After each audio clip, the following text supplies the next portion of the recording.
time the bar closes and you feel like falling down, I'll carry you home tonight. More variety from the 2000s, the 90s, and today. It's Star 1013. It's Marcus and Corey. Having a lovely conversation with Charlotte. Hi, Charlotte. Hey. Hey. So, we were talking about Joe and how you guys met up for happy hour, and what I liked about your situation is that you said that no topics were off the table, like you could really be yourself. I do too. That's why I'm genuinely concerned as to why there's no second date. Yeah. Yeah. Well, you know how it goes. We're going to have... And we'll call Joe and we'll see what's up, okay? Okay. All right, hang on.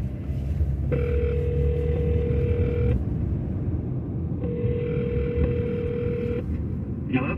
May I speak with Joe, please? Speaking. Hi, Joe. This is Marcus and Corey from Star 1013. Hey, Joe. From what?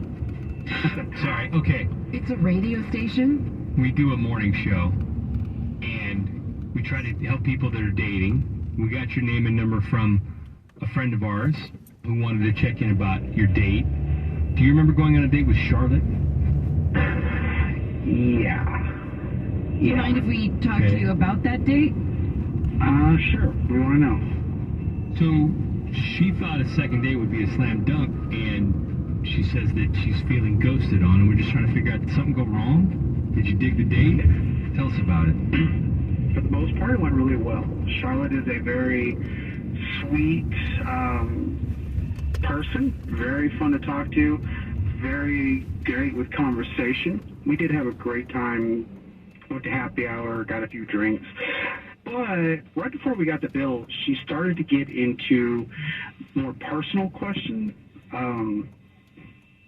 that I really was not ready for. I don't know how personal most people get on their first date, but these personal questions were crazy. Like, how many women have I slept with? Who was the last person I slept with? She asked you that? Yeah, like... I've never even had that conversation with my husband. I don't want to know. It's in your past. What's in the past is in the past, and if it doesn't affect your future... Neither have I. It does. The numbers conversation is not a good thing. I mean, not and the how did it happen question is like the full detail of how you cooked up with somebody. That's like... That came up? Hey, Wow. can I jump in? Hey, Charlotte's Joe. on. So Joe, Charlotte's... Yeah, she's with us, listening. Okay, I Charlotte, that's weird. I'm just gonna put it out there. just want to say, like, I wasn't saying this because, like, the details about, like, who, I think there was, like, some misunderstanding, like, for myself, because my health is at risk. Like, this is a really personal thing. I'm just looking out for myself. It was more like a history of just, like, I need to be careful for myself. It's more about, like, when was the last time and, like, how he met these people, because I just want to know, like, I don't know, like, how many partners he's had. But I mean, like, numbers isn't even an issue. I mean, if you're worried about getting something, you can get something and not even have sex. Plus, it was too early for that conversation. I mean, we weren't jumping into bed. That's what I was thinking. It was really early to have that conversation. I don't think there's anything wrong with, like, dating for a while and then when you think you're going to take it to the next level, sharing some medical history. I think that's responsible, but maybe not on a first date. I don't know. I just... You guys, can we try this again? Can we start over? I mean, Joe, I'm gonna ask you. You want a second date? She seems nice. Got a little strange, but now we've got some awareness. I mean... You know what they should do on websites now, dating websites? You should just go ahead and throw up your medical records on there. You know, just everything's out in the open. See? We've got some levity here. Joe, let's do a second date. What do you say? It is weird at this point. It's like, it felt like an interrogation, and I gotta wonder, like, what other surprise questions will be coming around the corner. So, no thank you. All right, well, hang on. We tried. Did we? I don't know. We do our best. We're not doctors. There's just some things you don't ask. No. That was weird. Not on the first date. Or ever. Anyway, second date update, 7:05 weekday mornings, replays at 9:05. It's Marcus and Corey. It's Tuesday. What's on the way? So we're going to be talking about what teachers did back in like the 80s and 90s that you couldn't do today. Like this one teacher who took his students to McDonald's on Fridays and smoked in the car. Yeah, we always talk about stuff we did in the 80s and 90s, but this is straight up teachers, and we'll get into it in about 3 minutes. Hang on, Star 1013. It's o'clock, yeah, it's 6:30. I've been through a lot, but I'm still flirty. Is everybody back up in the building? It's been a minute, tell me how you feeling. Cause I'm about to get into my feelings. How you feeling? How you feel right now? I've been so down and under pressure. I'm way too fine to be distressed, yeah. I'm not the girl I was or used to be. I might be better. Turn up the music, turn down the lights. I got a feeling. Okay, alright. It's about damn time.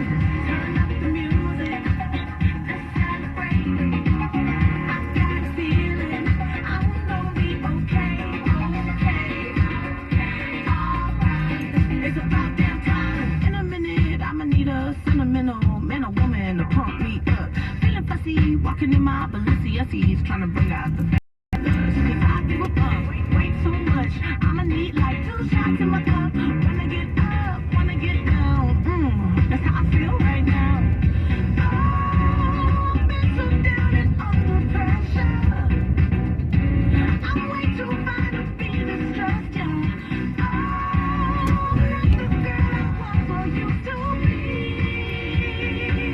I might be better. Turn up the music, turn down the lights. I got a feeling I'm gonna be alright, okay, alright. It's about that time. Turn up the music, let's celebrate. I got a feeling I'm gonna be okay, alright. It's about that time.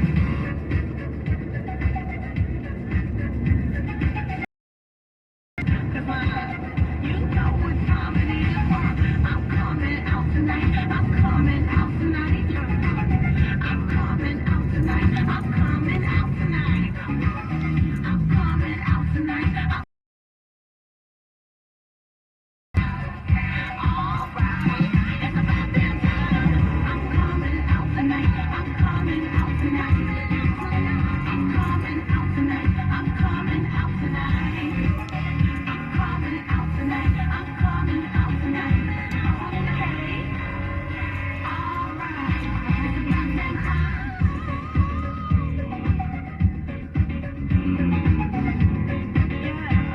Yeah. It's about that time. More variety from the 2000s, the 90s, and today. It's the Star 1013. Good morning. It's Marcus and Corey. What?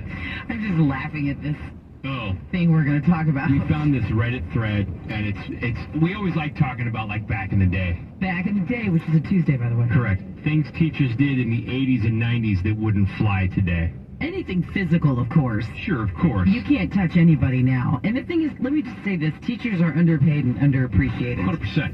And so a lot of these I can kind of see that they got away with it, but you can't do that today. Sometimes I feel like, as kids, we were so crappy that, yeah. you put your teacher on tilt. Like, be nice to your teacher. I feel like our 7th grade teacher quit after she had us.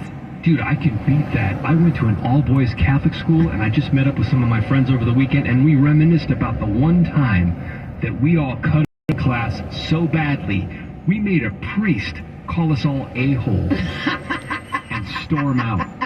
And, like, it's funny now, but in the moment was ridiculous. It's funny because I went to Catholic school too. By the way, my father taught Spanish at my high school. I had nothing to do with that. I sat quietly in the back of the class because I did not want to feel the wrath of the old man. I was not allowed to cut up. But my friends, absolutely.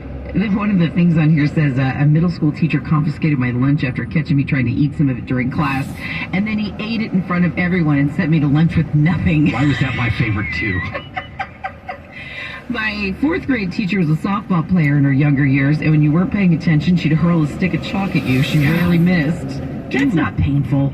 In high school, my sophomore year, somebody wasn't paying attention to my chemistry teacher. He picked up an eraser and threw it across the class and hit the kid in the head. It's an eraser. Not heavy. You're not allowed to throw projectiles at people. Not now. You would have gotten, like, just roasted for that. Now? You know what I mean? We're talking about 80s, 90s. Yeah, when we all used to ride in the back of pickup trucks without seatbelts. Yeah. There's, one I like. Sixth grade teacher, Mrs. Sullivan, would take 3 kids every Friday McDonald's for lunch, and she smoked during the drama and everything. My drama teacher smoked in his office.